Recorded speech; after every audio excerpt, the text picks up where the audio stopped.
ഇതൊന്നും ഇല്ലാതെ നിങ്ങൾ വളർന്നത് എത്ര പ്രാവശ്യം പറഞ്ഞിട്ടുണ്ട്? പഠിക്കാനല്ലേ നിങ്ങൾ വരുന്നത്? ഇന്ന് താമസിച്ചാണോ വന്നത്? ഇനി മേലെ താമസിച്ചത്. ഓക്കെ,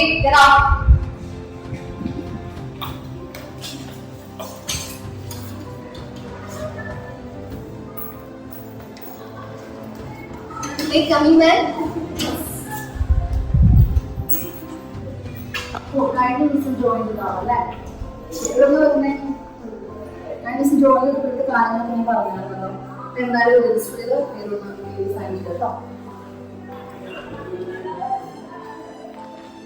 ഇവിടെ നമ്മുടെ അക്കാഡമിക്സിനാണ് ഇമ്പോർട്ടൻസ് കൊടുക്കുന്നത്, മറ്റുള്ള കാര്യങ്ങളൊന്നുമില്ല.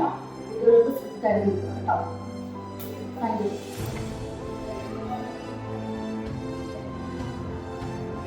ഇന്ന് ക്ലാസ് നിങ്ങൾ കേൾക്കുന്നില്ലല്ലോ, പ്രിപ്പയർ ആയിട്ട് പറയാൻ പറഞ്ഞിട്ടുണ്ടാകും.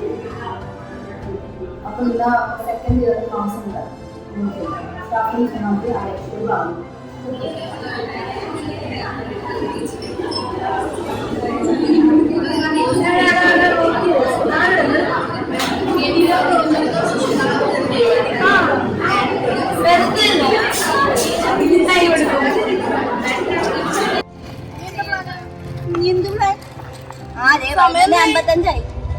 പുതിയ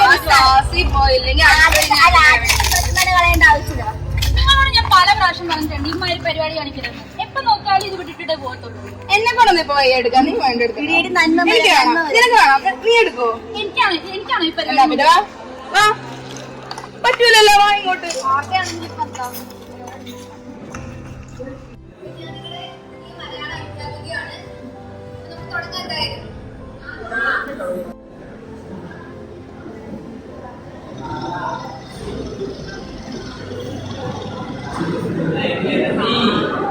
പ്രകൃതി. ഇവിടെ ആദ്യത്തെ പാഠം തന്നെ എന്താണ്? പ്രകൃതിയെ കുറിച്ചുള്ള രാഷ്ട്രീയം. ഓക്കെ,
ശരിക്കും ഇവര് പ്രൊഫഷണൽ കോഴ്സ് ചെയ്യുന്നവര് അതിന്റെ അക്കാഡമിക് സറൗണ്ടിങ് സെക്കൻഡറി ഭാഗമല്ലേ. കുട്ടികളെ സംബന്ധിച്ച് പ്രൊഫഷണൽ കോഴ്സിൽ ചേരുമ്പോഴും അതിന്റെ പെർഫെക്ഷനും അതിന്റെ പദ്ധതിയാണ് നമ്മൾ ശ്രദ്ധിക്കാറുള്ളത്.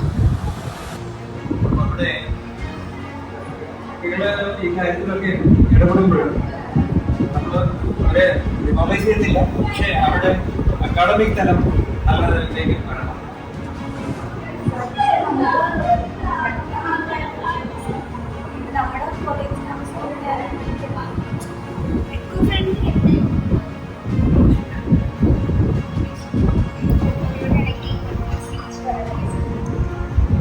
അതിനൊന്നും ഇതില്ല, പക്ഷെ നമ്മുടെ ക്ലാസ് ടൈമുകളിലും അതുപോലെ തന്നെ വർക്കിംഗ് അവേഴ്സും ഒക്കെ കഴിവതും ക്ലാസ് അറ്റൻഡൻസ് ഉണ്ടായിരിക്കണം.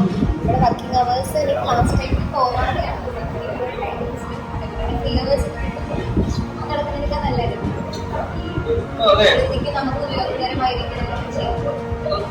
നല്ലതാണ്. സംബന്ധിച്ച് പിള്ളേരുടെ ആ ഒരു ചിന്തയിലെ നമ്മൾ വളർത്തുന്നത് നല്ലതാണ്. പക്ഷേ നമ്മുടെ കൂടുതൽ പ്രയോറിറ്റി അവരുടെ അക്കാഡമിക് തലത്തിനായിരിക്കണം, അവരുടെ പ്രൊഫഷണൽ കോമ്പിറ്റൻസി ആയിരിക്കണം, അതുപോലെ തന്നെ അവരുടെ ആ സബ്ജക്ട്സിൽ അവരുടെ എക്സ്പെർട്ടീസ് അത് ഡെവലപ്പ് ചെയ്യാന്നുള്ളതാണ് വ്യക്തിപരമായിട്ട് ഞാൻ അതിന് കൂടുതൽ ബന്ധപ്പെടുന്നത്.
ഇവിടെ കാണാനായിട്ട്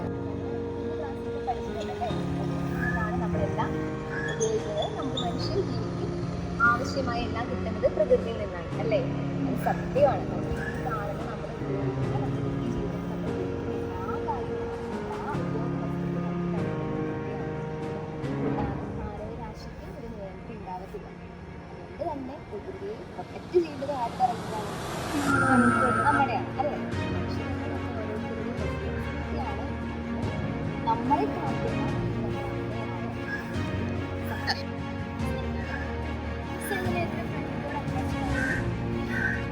അതായത് നമുക്ക് നേച്ചർ ക്യാമ്പുകൾ അങ്ങനെ ഓരോ പരിപാടികളുണ്ട്.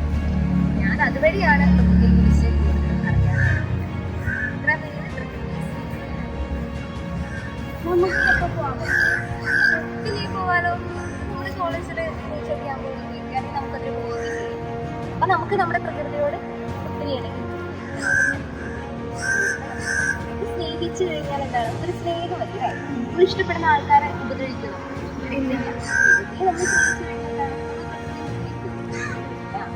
നമ്മുടെ സ്വന്തമായ എന്താണ് അത് പ്രൊട്ടക്ട് ചെയ്യുന്നത്.